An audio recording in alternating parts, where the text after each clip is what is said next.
Entonces, es importante también que el médico haga los diagnósticos diferenciales por si hubiera alguna otra patología. Entonces, también es necesario, por ejemplo, que se haga las interconsultas si es que hay algún problema auditivo, que a veces pueden decir que el paciente está, no atiende, no responde al llamado, pero puede ser pues que no esté escuchando, ¿no? Entonces también puede ser. O de lo contrario, pueden pensar que el niño es un desatento y puede tener un petit mal y que estar ausente por periodos de tiempo. Entonces, por eso es que es importante que el médico haga el diagnóstico. Como dice aquí, los cuestionarios a veces son impresiones subjetivas, pero nosotros tenemos que hacer los cuestionarios no solo a los papás, a los cuidadores, también a los profesores, porque nosotros vamos a cruzar la información y al cruzar la información vamos a obtener más lo que nosotros hemos visto y si el niño colabora con nosotros, nosotros podemos hablar con los niños, si es un adolescente y si es un adulto, mucho mejor, ¿no? Porque con ellos vamos a ver cuál es específicamente la necesidad de... A ver, estos son los criterios que están aprobados por la DSM-5, pues con la cual nosotros nos regimos para hacer los diagnósticos. Entonces tenemos 9 criterios de inatención y otros 6 más 3, 9 criterios de hiperactividad e impulsividad. Estos criterios deben tener por lo menos 6 meses de presentación y tener 6 de estos criterios para nosotros considerar que es inatento o 6 de hiperactividad e impulsividad para poder considerar que es hiperactivo o impulsivo. Entonces vamos a ver. Dice, fracasa cuando tiene que prestar atención. Se equivoca en tareas o juegos. Parece no escuchar cuando se le habla. Tiene dificultad para seguir instrucciones. No logra organizar sus tareas o actividades. Evita o rechaza tareas que le demandan un esfuerzo mental sostenido.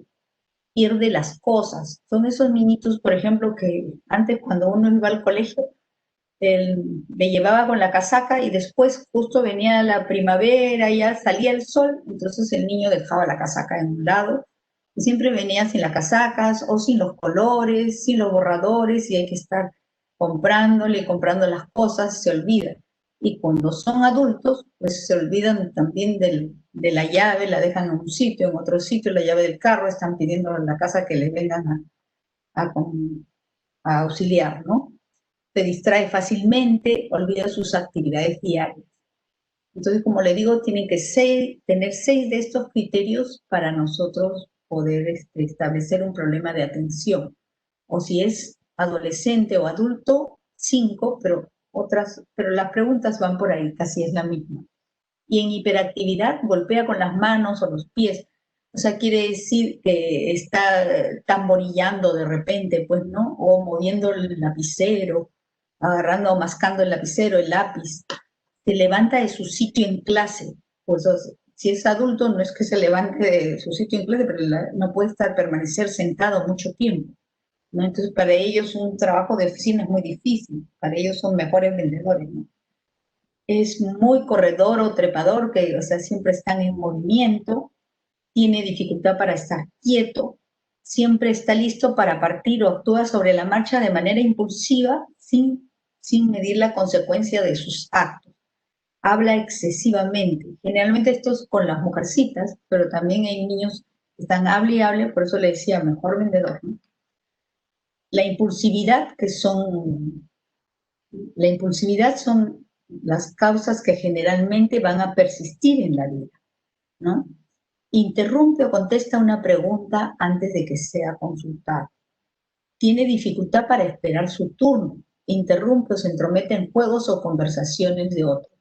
Como les decía, estos otros 3 ítems son ítems muy importantes porque generalmente son los que persisten a su vida adulta y eso le pueden traer problemas, ¿no? Por la impulsividad, no mide las consecuencias de sus actos y por actuar impulsivamente puede meterse en mayores cosas. Las presentaciones clínicas, según la DSM-5, que es la que nos rige desde 2013, son predominantemente inatento cuando tiene 6 o más criterios de inatención y menos de 6 de hiperactividad e impulsividad. Predominantemente hiperactivo impulsivo, que tiene más de hiperactividad e impulsividad y menos de inatención. Y el combinado, que tiene tanto de uno como de otro, ¿no? Estos síntomas tienen que estar presentes antes de los 12 años y además en 2 o más contextos. No es que esté en un solo lugar, porque si están en un solo lugar, significa que ese sitio es el que le está causando esta hiperactividad o toda esta inatención o pasividad, ¿no? Pero si están en 2 o más lugares, entonces significa que probablemente pueda tener un TDAH. Entonces acá tenemos, por ejemplo, los desatentos, el hiperactivo impulsivo, estamos viéndolo, como inquieto, el combinado, tanto de desatento como de inquieto. Entonces, además, tenemos pues que la presentación puede ser la de falta de atención, la impulsiva y la combinada, pero hay también otra que se llama en remisión parcial. Remisión parcial es cuando no todos los criterios se han cumplido en los últimos 6 meses, pero sin embargo esto está deteriorando la función social, la académica, la laboral. Entonces le ponemos en remisión parcial. Los síntomas deben de interferir con el funcionamiento social, académico, laboral o reducir la calidad de los mismos y no producirse por alguna otra causa, por un trastorno psiquiátrico o psicótico o cualquier otro tipo de trastorno, ¿no? Entonces, de ser necesario, también como decía, tenemos las evaluaciones psicológicas y en ellos los psicólogos son pues los que nos dan una información muy valiosa, porque ellos pueden ver las capacidades intelectuales y los niños con TDAH generalmente tienen una capacidad intelectual normal o superior y ver también cómo es la adaptación, la interacción social, su desarrollo emocional y la parte familiar que es tan importante, porque ellos necesitan el apoyo de la familia. Ya vimos en la historia de Marcos, por ejemplo, cómo fue siendo dejado de lado. Entonces no vieron que este chico que tenía un gran potencial porque fue un buen barman, se desperdició completamente, ¿no? Los especialistas de lenguaje y aprendizaje, pues ellos nos darán el informe psicoeducacional en que está fallando este muchacho para poder nosotros apoyar lo que necesite, así como los especialistas de psicomotricidad y los de terapia ocupacional, ¿no? Que nos irán informando cómo está la conducta motriz y la conducta sensorial de cada paciente. De ser necesario, se solicitarán los exámenes auxiliares, ¿no? Como es un electro, una tomografía o una resonancia, de acuerdo a lo que nosotros quisiéramos, o polisomnografía, que es el estudio del sueño de toda la noche, o audiometría, si es que nosotros pensamos algún diagnóstico diferencial, porque les vuelvo a repetir que el diagnóstico es completamente clínico, ¿no? Entonces, por ejemplo, en esta imagen, ¿qué podemos ver? Acá, este paciente de acá es un paciente normal y miren cómo se activa el flujo sanguíneo en la zona singular anterior, ¿no? De la corteza.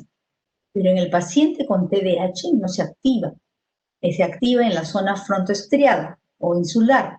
Entonces estamos viendo que hay una diferencia, pero estos estudios son estudios de investigación, ¿no? Acá tenemos otro, cómo aumenta el metabolismo luego del tratamiento con el TDAH. O sea, este paciente está sin tratamiento y luego de 4 semanas de tratamiento con metilfenidato ya aumenta el metabolismo. Entonces hay una mejoría. Y acá lo que les hablaba de los transportadores, que son los que no dejan que pase la dopamina y la noradrenalina para que este niño pueda estar atento, este paciente pueda estar atento. Entonces estamos viendo, por ejemplo, el paciente control, cómo los transportadores están más tenues, pero en el paciente con TDAH, acá en este SPEC se puede ver que aumentado están los transportadores. Y esta, por ejemplo, es un hallazgo que hizo el doctor Francisco Javier Castellanos. Él hizo este hallazgo donde vio que el cerebro y el cerebelo del paciente con TDAH tiene menor volumen y menor densidad, y un menor grosor cortical.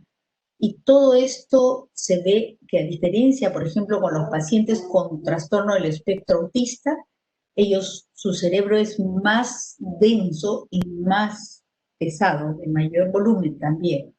Entonces, eso es una diferencia que nosotros podemos ver, ¿no? Miren acá, y esta otro que es la tractografía.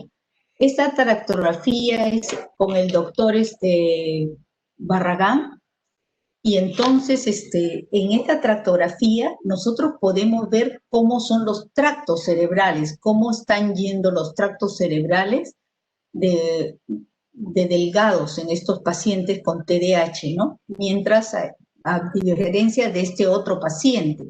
Entonces, miren ustedes acá, pero después de un año de tratamiento estamos viendo cómo se engrosan estos tractos. Entonces, lo importante de acá es ver que el tratamiento con metilfenidato podría estar cambiando. Y les puedo, a propósito de esto, invitar que vamos a hacer un curso con la Sociedad de Neurología, un curso sobre todos estos trastornos del neurodesarrollo. El doctor Barragán va a darnos una conferencia para ver toda esta investigación, algunos de los ponentes. Fuera que vamos a hablar de autismo y de otras cosas, ¿no? Entonces, para especificar la gravedad, podemos tener, por ejemplo, que puede ser leve, moderada o grave, ¿no? Entonces, ahí tenemos que leve puede ser si no tiene poco o ningún síntoma, están presentes. Y los síntomas solo se producen por deterioro mínimo o funcionamiento social o laboral. Moderado si el síntoma es entre leve y grave si hay muchos síntomas aparte de los que ya tenemos, ¿no? O sea que le está afectando demasiado el funcionamiento social o laboral. ¿Cuál es el cambio significativo entre la DSM-4 y la DSM-5? Que ahora nosotros podemos diagnosticar el TDAH y también el trastorno del espectro autista. También hay otra cosa, que además de presentar los 6 más síntomas para el trastorno de los niños, pero en los adolescentes y adultos los síntomas deben ser más o menos 5, ¿no? Nada más. Entonces, qué importante que ya se reconoce el TDAH en adultos y o sea, los adolescentes y adultos pueden ser diagnosticados de TDAH, ¿no? A ver, siguiendo con esto. El tratamiento. A ver, vamos. Entonces, una vez que nosotros hicimos el tratamiento, el diagnóstico mejor, entonces vamos a poder valorar primero cómo está la autoestima del niño, ¿no? Es muy importante ver cómo está la autoestima del niño para que nosotros decidamos si va a ser o no va a ser medicado este niño, ¿no? El diagnóstico ya se ha hecho de manera muy cuidadosa, ¿no? Y se debe conocer cómo es lo que qué piensa la familia, qué es lo que desea la familia, pero hay que ver sobre todo cuál es la situación del niño. Entonces, es la familia tan importante para que se decida si se medica o no se medica al niño, si están de acuerdo. Nosotros los especialistas le podemos decir qué es lo que le conviene. Es como, porque el medicamento no es que es un medicamento que sea permanente y constante, depende de cada caso. Generalmente yo les digo, es por ejemplo como yo que utilizo los lentes para leer, ¿no? Yo necesito los lentes para leer y lo veo y así voy a ver mejor los lentes, con los lentes. Pero yo también puedo ver sin lentes, pero me voy a cansar, me voy a agotar y mi cantidad de lectura no va a ser la misma, ¿no? Entonces, por eso es tan importante decidir con los padres si ellos quieren ayudar a su niño, si es necesario, porque a ellos son los eternamente castigados.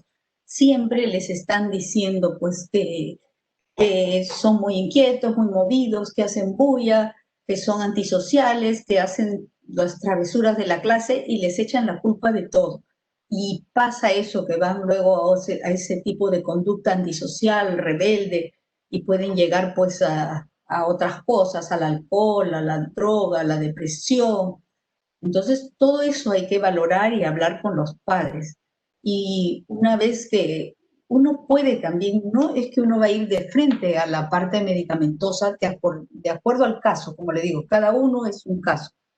Pero si uno comienza de repente con la terapia de modificación de conducta, que está muy bien, uno debe de esperar unos meses, unos 4 meses. Si va bien, entonces seguiremos con la parte de modificación de conducta, pero de ser necesario entra la parte medicamentosa. Es muy importante. Entonces, para poder hacer el tratamiento debe haber una mezcla de lo que es una interacción de la psicoeducación, la terapia psicológica y la farmacológica. O sea, se debe trabajar de manera interdisciplinaria. Entonces, es muy importante las intervenciones cognitivas, conductuales, ¿no? Y entonces es necesario, pues, que nosotros trabajemos de esa manera.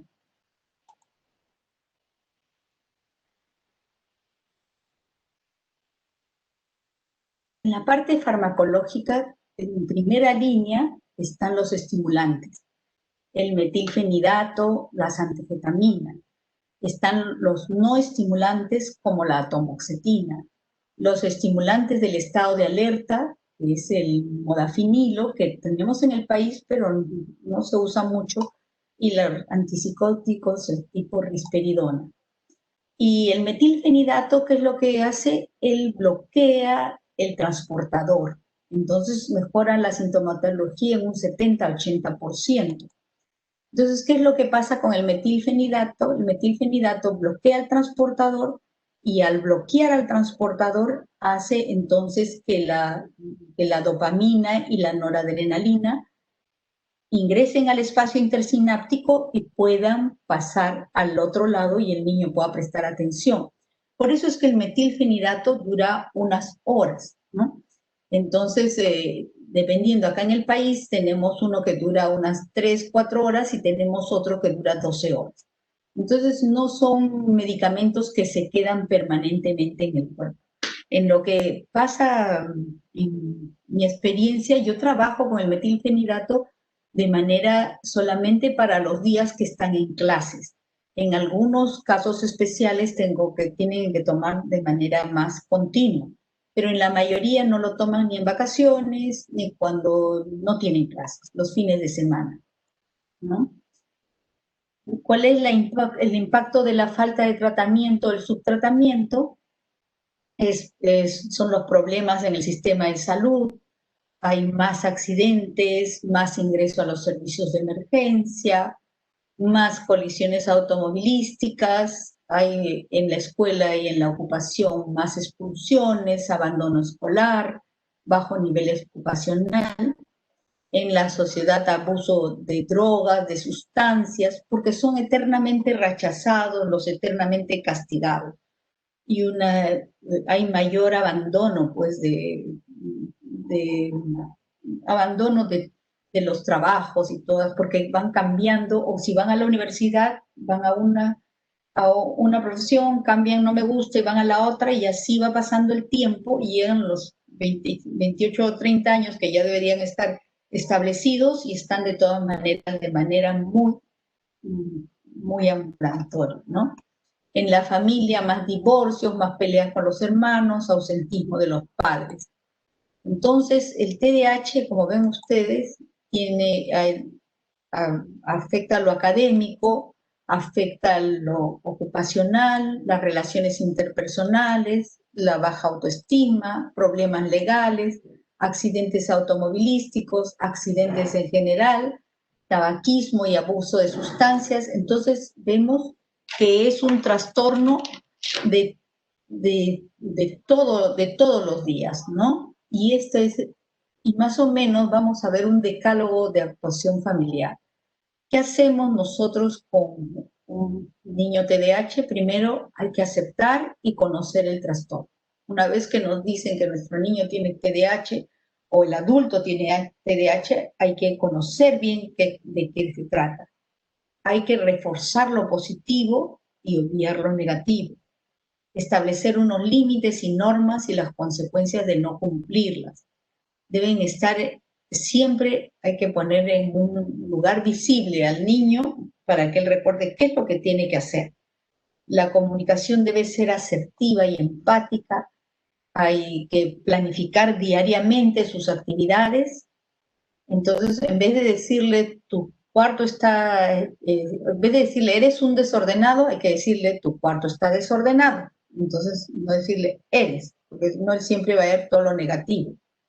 Los padres son los mejores modelos a seguir, aunque sabemos que como hay una alta heredabilidad, más alta que la depresión, entonces a veces si nosotros tenemos mucho más riesgo de tener con padres, y los padres o los hermanos tienen TDAH, más probabilidades de que el otro niño también salga TDAH, ¿no? Hay que tener un contacto continuo entre la familia y el colegio, mejorar la autoestima.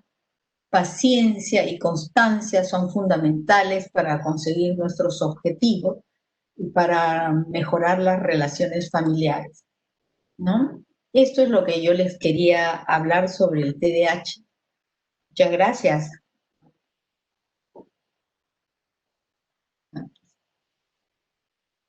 Muchísimas gracias, doctora. No sé si me escucha. Sí, le escucho, pero un ratito voy a detenerla. A ver. Ahí está. Ya. Listo, doctora. Ahí está. Listo, entonces a todos los que nos están viendo ahora, vamos a dar inicio a la ronda de preguntas. He visto que ya han ido haciéndonos unas consultas, doctora, y una pregunta que nos hace una de las personas que nos está viendo ahora es, ¿a partir de qué edad es recomendable hacer el diagnóstico de TDAH? De repente, como usted nos ha mencionado, de muy niños se pueden ir manifestando ciertos síntomas y signos, pero los papás les pueden atribuir algo propio de la edad y como que van dando un plazo, ¿no? Entonces, ¿a partir de qué edad es recomendable pedir la consulta con el especialista? Sí, sobre todo es cuando ya están en la época escolar, porque si bien es cierto que hay algunos niños preescolares que se les hace el diagnóstico, pero la mayoría son en la etapa escolar. En la etapa escolar, cuando el niño entra a un ambiente, a un aula estructurada, y resulta que no logra seguir la clase como los otros niños. Y entonces es ahí donde la profesora generalmente dice, este niño es muy movido, muy inquieto, o está en la luna, porque también puede estar muy quieto, ¿no? No perturba el aula, pero no participa y está demasiado desatento.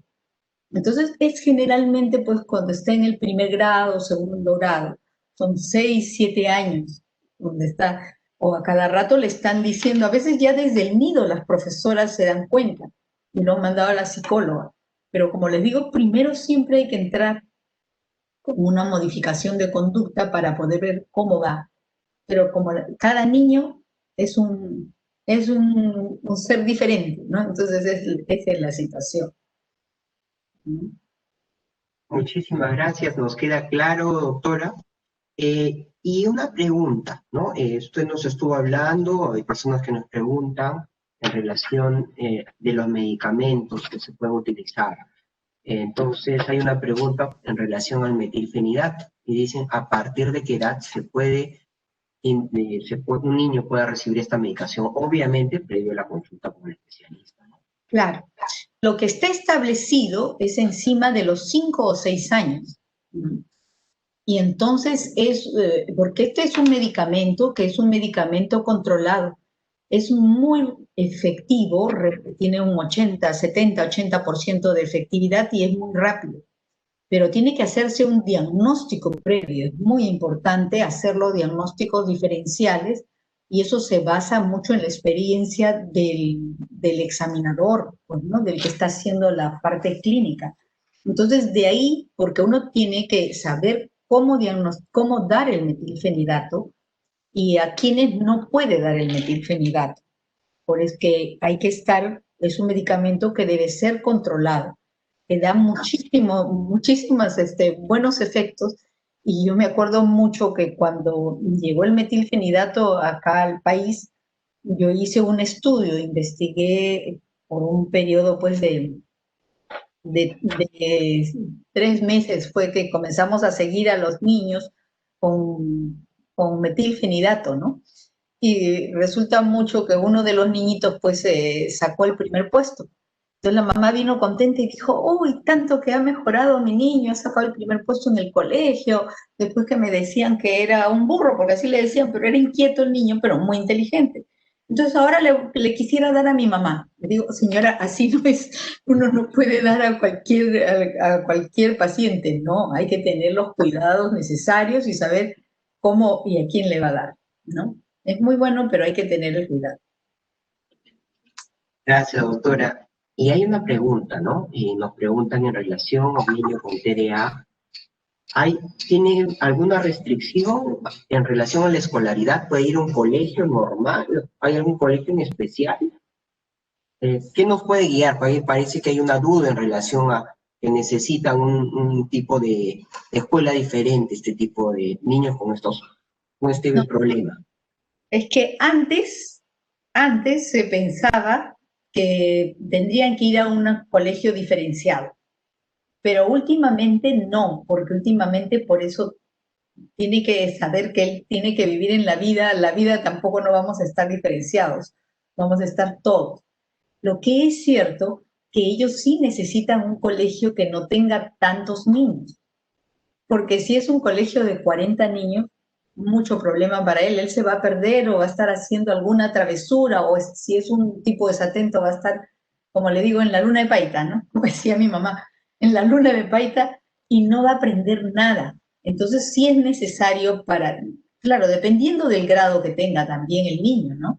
Entonces es importante, por ejemplo, que el salón pues no sea demasiado numeroso, o sea, sería bueno un salón, lo ideal, de 20 niños, 25 niños, algo así, para que entonces la profesora pueda tomar interés en él, ¿no? Y sentarlo más a él, o darle también acciones, como distribuir los libros, o darle alguna tarea, cosa que él pueda pararse, por ejemplo, para distribuir los libros ya está gastando la energía en ese momento, ¿no?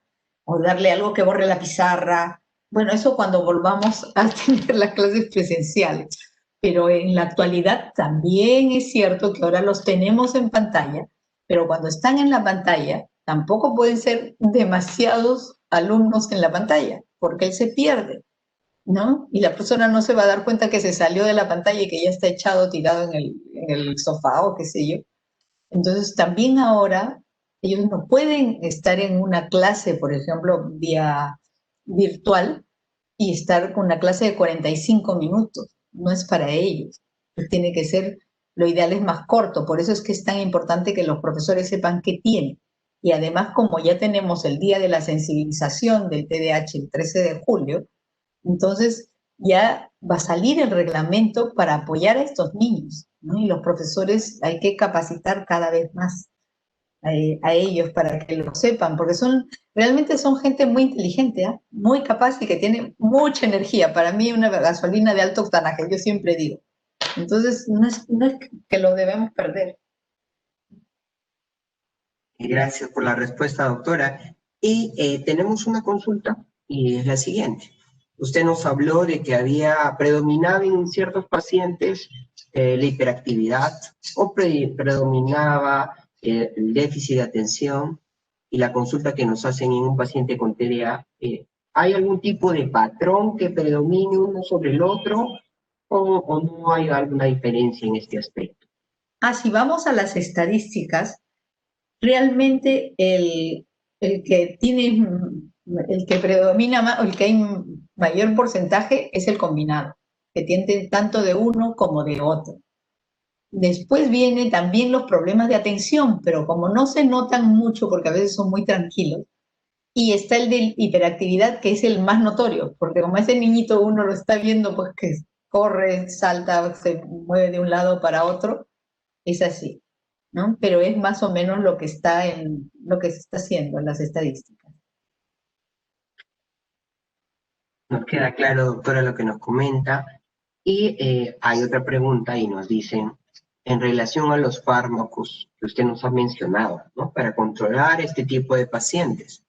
Y la preocupación de los padres es, ¿y esto puede generar de repente algún tipo de dependencia de mi paciente, del niño a la medicación? ¿O no es así? Sí, como les digo, si bien es un fármaco que tiene que estar controlado, pero la ventaja es que entra y sale, no es que se quede en el cuerpo, ¿no? Entonces entra y sale y generalmente, al menos en mi consulta, lo que yo hago es darle para los días que él lo necesita, ya sea el adulto o el niño. Por ejemplo, el niño lo puede necesitar para los días de clase, entonces se le regula para esa época, ¿no? Y no le doy ni en vacaciones ni fines de semana. Claro, y en los adultos, para que de repente necesita para ir a la universidad o necesita para una reunión de gerencia, porque lo que pasa en los adultos generalmente son muy impulsivos. Entonces, a veces hasta son los papás de mis niños que vienen porque me dicen, me he metido en líos por hablar antes de tiempo. Entonces, prefiero que medicar, usted me medica para las reuniones que él tiene, y entonces así puede él estar más sereno, ¿no? Y pensarla antes de hablar, porque no le conviene. Es una pregunta que no las he visto que le están formulando varias veces y de repente ahí, si nos puede direccionar un poco, es a los 2 años se puede hacer diagnóstico de TDA, a los 3 años veo varios papás, mamás, familiares que preguntan, ¿no? 2, 3, 4, 5, ¿podemos hacer ese diagnóstico? ¿Qué recomendación nos puede dar en ese aspecto?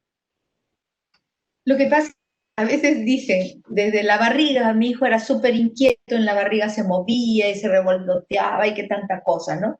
Y después uno lo ve de niño.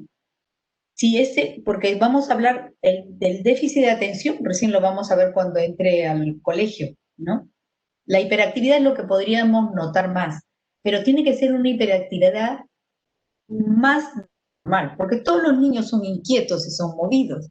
Entonces, pero si vemos a un niño es demasiado ya inquieto, entonces ya puede traerlo para descartar. Si es que las profesoras del nido le están diciendo, es demasiado inquieto, está siempre corriendo, o se mete en líos, o está de repente haciendo o agrediendo, qué sé yo. Entonces hay que ver, de todas maneras, porque mire, una evaluación no le va a hacer daño al niño.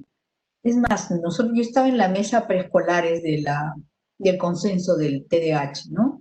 Que es el consenso latinoamericano del TDAH. Entonces ahí se veía, siempre habría que ver podemos hacer el diagnóstico a edades tempranas. ¿Y con quién se va a trabajar ahí? Principalmente con la familia y ver cómo se le trata de ayudar al niño.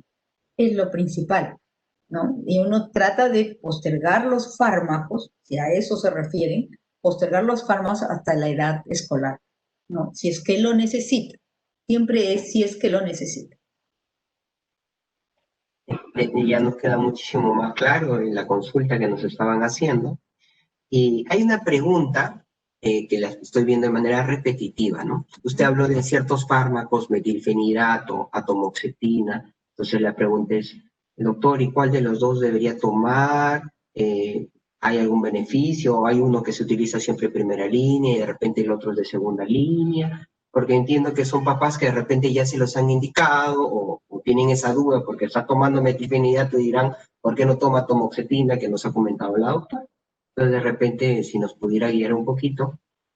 Sí, en primera línea está el metilfenidato y la atomoxetina. Son los dos que son específicos. La situación es que el metilfenidato es un estimulante y este tiene un efecto de un 70-80% de efectividad. Está la atomoxetina, que es un fármaco no estimulante, pero su efectividad es menor, no es tan potente como el metilfenidato. Entonces uno tiene que valorar el caso para ver cuándo da metilfenidato o cuándo da atomoxetina.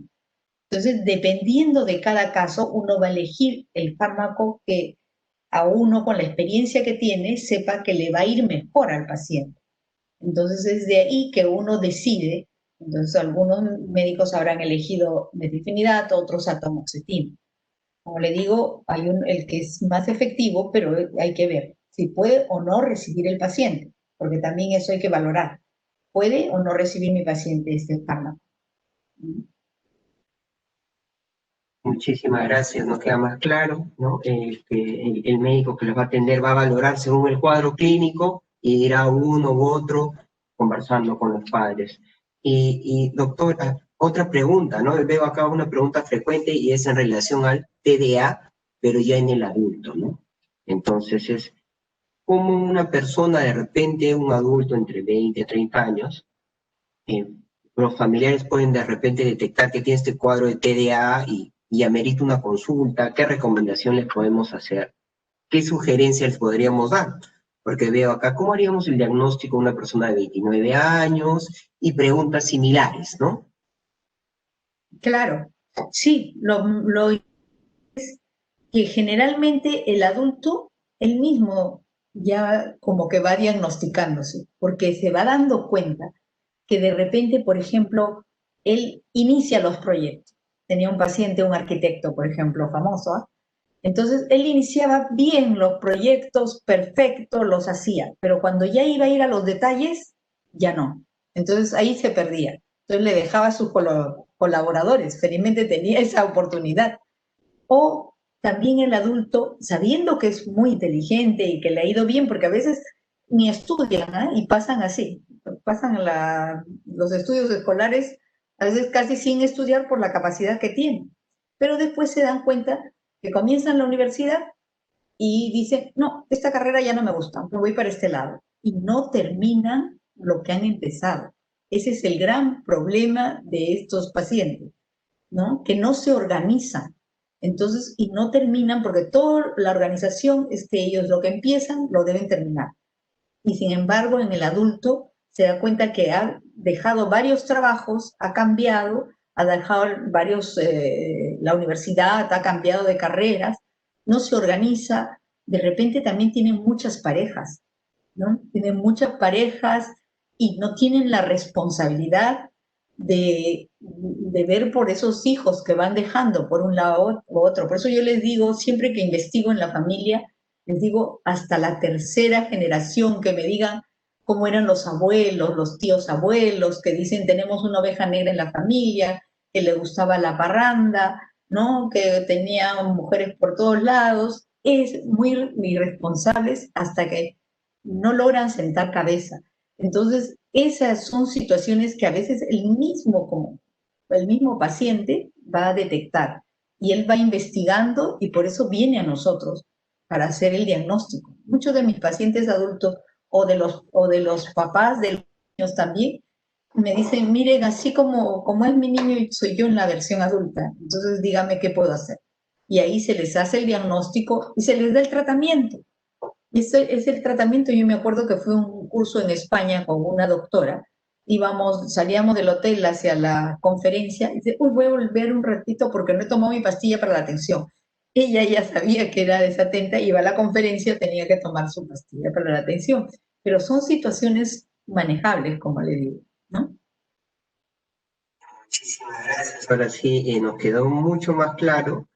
Y hay una pregunta, y no sé, hay varias consultas en relación al tema de la dieta es beneficiosa, hay algún tipo de dieta que beneficie, y por ahí nos preguntan si el omega 3 o la vitamina E o algún otro tipo de vitamina es beneficiosa en este tipo de pacientes.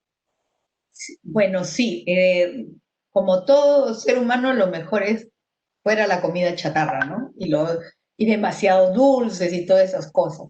Pero con los omegas sí hay investigaciones. Hicimos la investigación con justo Barragán, que le dije que va a venir a nuestro curso con la Sociedad de Neurología. Entonces, sobre los omegas 3. Los omegas 3 que son muy buenos, sobre todo los procedentes de los pescados, ¿no? De los de carne negra, son los que tienen mejores omegas para ese tipo. Tienen un beneficio, pero es como es un medicamento, un aporte natural, entonces tienen un 20% de beneficio, o hasta un 20-25% de beneficio. Pero lo bueno es que si lo usamos junto con el metilfenidato, hace que el metilfenidato no tengamos que estar aumentando la dosis.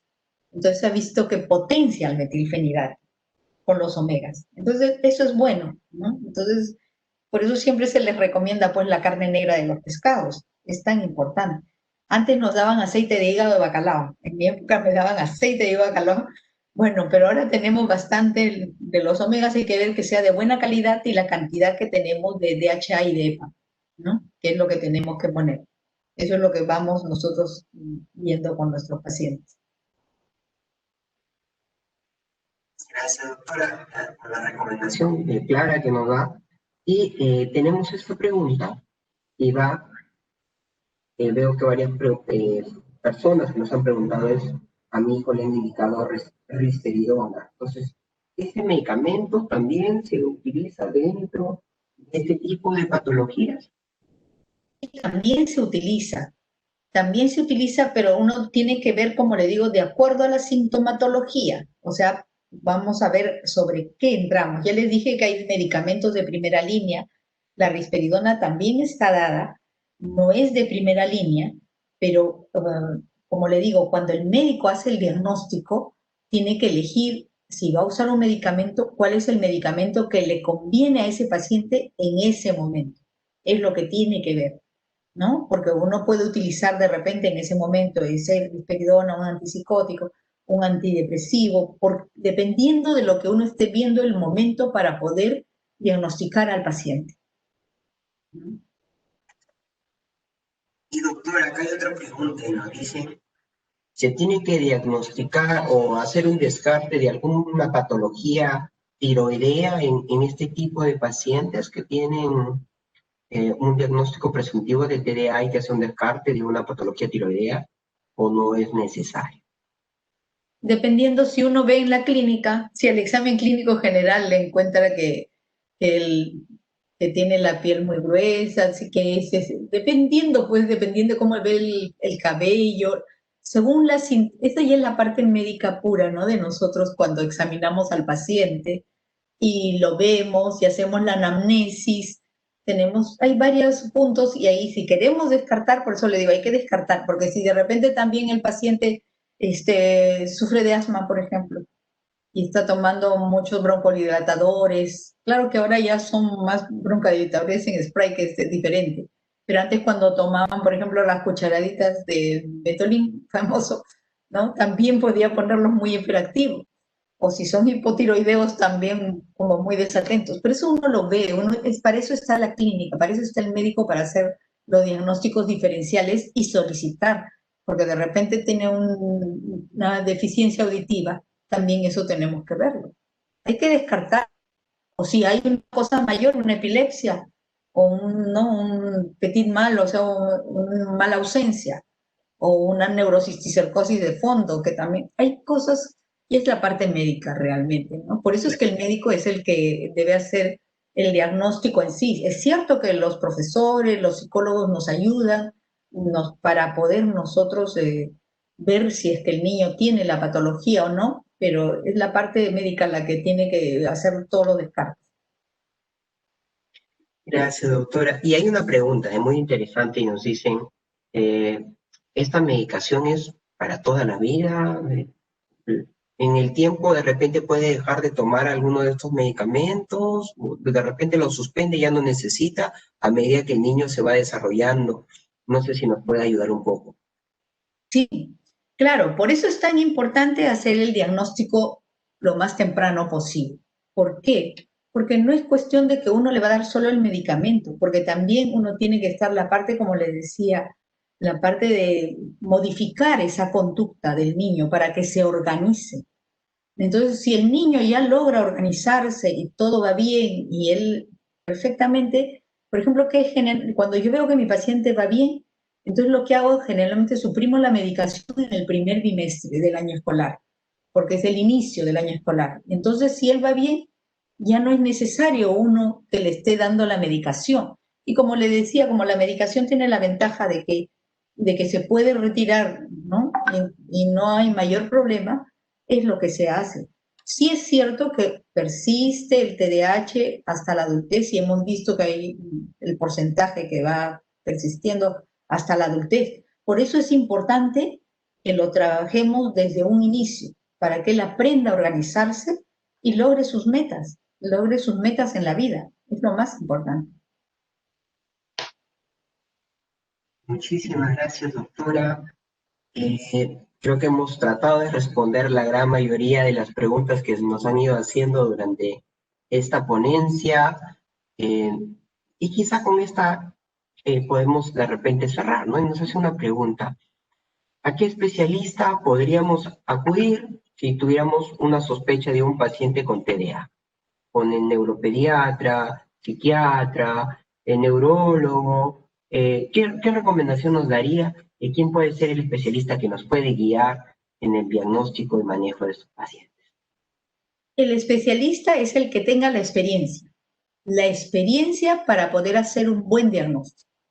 Entonces, porque puede ser el neurólogo, el neuropediatra, el psiquiatra, el pediatra también, porque depende de qué capacidad, de qué experiencia tenga el padre, ¿no? Eso es lo más importante, que tenga la experiencia clínica para poder hacer un buen diagnóstico y un buen tratamiento, porque no es una fórmula. Yo le dije que cada paciente es un individuo. Entonces, a ese paciente nosotros tenemos que ver cómo lo vamos a tratar. Es lo más importante para él, ¿no? Muchísimas gracias, doctora. No sé si nos quisiera dar algunas últimas palabras, recomendaciones a todas estas personas que nos están acompañando el día de hoy. Oh, muchas gracias a ustedes, porque es un tema que realmente a mí me apasiona, ¿no? Yo tengo 30 años trabajando este tema y le agradezco a Bagó que me haya dado esta oportunidad, porque es realmente algo que estos niños o adultos son gente muy, muy valiosa y a veces son los eternamente castigados, la gente que les está criticando y es por eso que ellos pueden ir a otro tipo de conductas, siendo gente tan inteligente y tan capaz que podrían dar muchísimo por nuestro país. Entonces, por eso es importante que vayamos hacia la raíz y de una vez aprendamos a diagnosticar a estos niños y darles una oportunidad de vida, ¿no? Muchísimas gracias, doctora. Sabemos que han habido una serie de preguntas, hemos respondido la gran mayoría de ellas. Por ahí nos preguntan, doctora, ¿dónde la pueden ubicar? Creo que en el instituto. Sí, el correo es consultas@imlaperú.com, ¿no? Con mucho gusto para atenderlos, para cualquiera que desee, ¿no? Muchas gracias, doctor Bosa, muy gentil. Entonces, muchísimas gracias a todos los presentes. Siempre hacerles presente que los invitamos a seguirnos en nuestras redes sociales. Tenemos siempre estas charlas para ustedes. Hoy día hemos estado con la doctora Velarde. Un fuerte abrazo. Nos despedimos. Hasta luego.